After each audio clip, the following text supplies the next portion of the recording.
Welcome once again to explainingcomputers.com. In many previous videos I've looked at these things, SSDs, including installing an SSD as a replacement for a hard drive in a desktop computer or a laptop computer. More recently I've looked at the M.2 SSDs that plug directly into some modern motherboards. Now, there is no doubt at all that SSDs are faster and more physically robust than traditional spinning hard drives.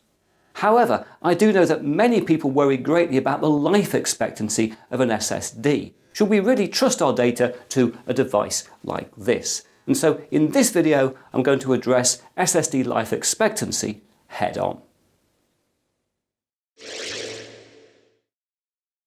Today, almost all SSDs store data in NAND flash memory cells. In case you're wondering, NAND is not an acronym, but refers to a logic circuit called a NOT-AND gate. Meanwhile, flash is a form of computer memory that retains its contents when power is removed.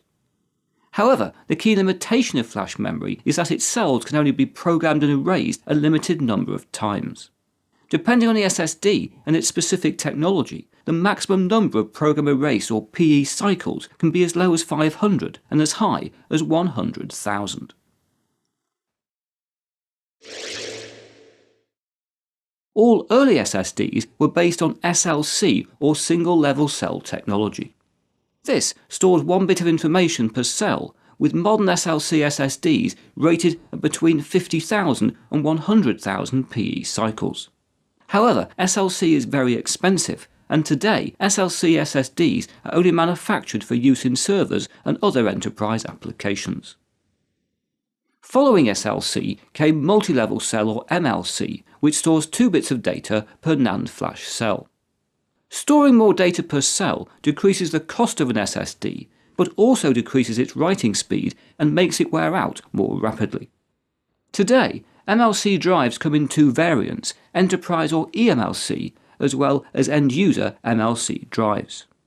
The difference between eMLC and MLC drives is not that significant, save that the Enterprise drives have a lower write speed, which is gentler on the cells, so causing them to last longer.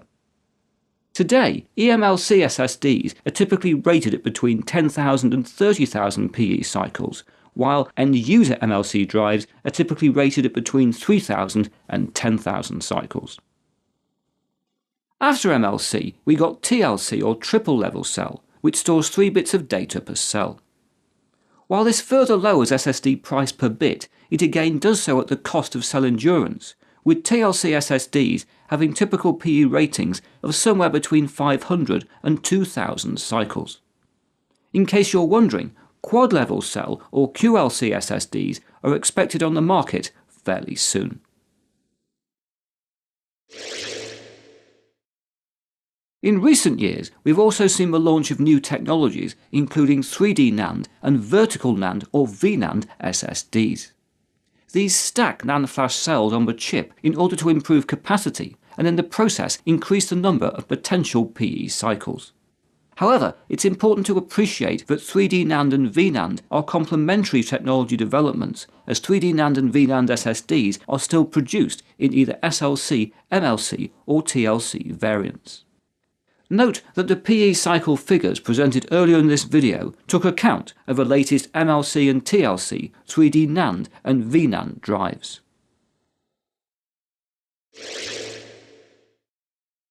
All modern SSDs use a process called wear leveling to even out the PE cycles inflicted on each memory cell across the drive.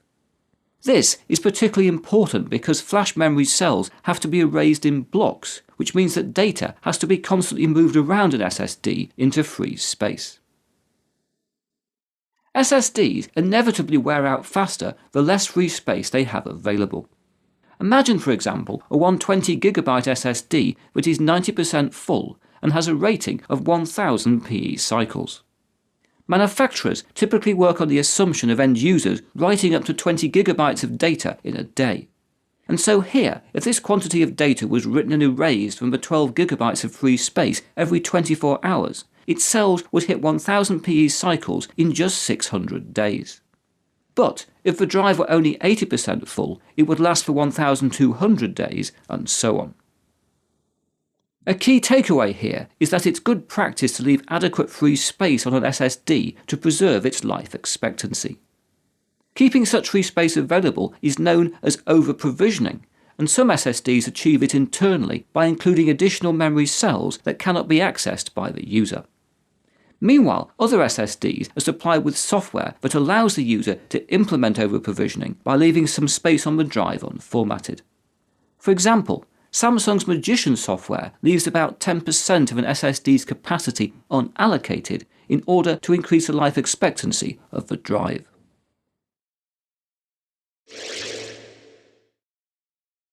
To allow users to gauge probable life expectancy, SSD manufacturers provide a rating that indicates the minimum quantity of data that can be written before a drive fails.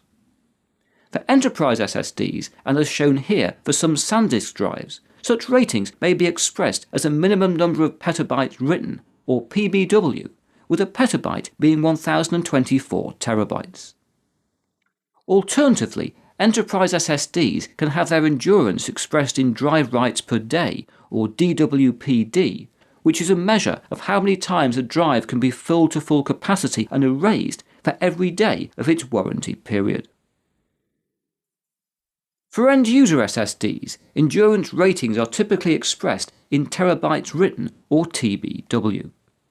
Here, MLC SSDs typically achieve higher ratings than TLC hardware for the same capacity of drive, although Intel's latest 3D TLC technology does buck that trend. As we would expect, we also see that the larger the drive, the greater the TBW figure. If you are worried about maximising SSD life expectancy, you should therefore purchase the largest drive you can afford and leave it with as much free space as possible. This said, given that most modern SSDs are able to withstand a good 100 terabytes written or more, it's safe to presume that any modern drive in a reasonable usage scenario will last for a great many years, and for at least as long as the other components in a typical end-user PC.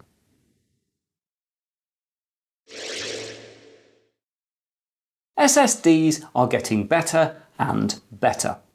Indeed, only a few days ago, Intel launched the first drive based on its new 3D X-point technology, rather than traditional NAND flash memory cells.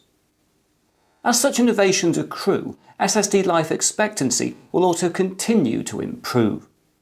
This said, my final message to you on the subject of SSD life expectancy has to be, don't panic. Now, absolutely, the flash memory cells used in all end-user SSDs can sustain no more than about 10,000 program erase PE cycles, and in many consumer drives that's down to maybe only a few thousand PE cycles, and that can sound, at first sort of instance, rather alarming. But as we've also seen in this video, most client SSDs can still sustain at least 100 terabytes written before they fail. And that means for most users in most situations, your SSD will last many years and potentially over a decade.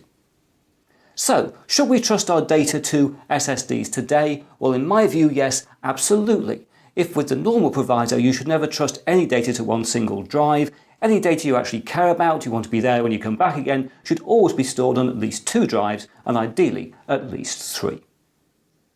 But now that's it for another video. If you've enjoyed what you've seen here, please press that like button. If you haven't subscribed, please subscribe, and I hope to talk to you again very soon.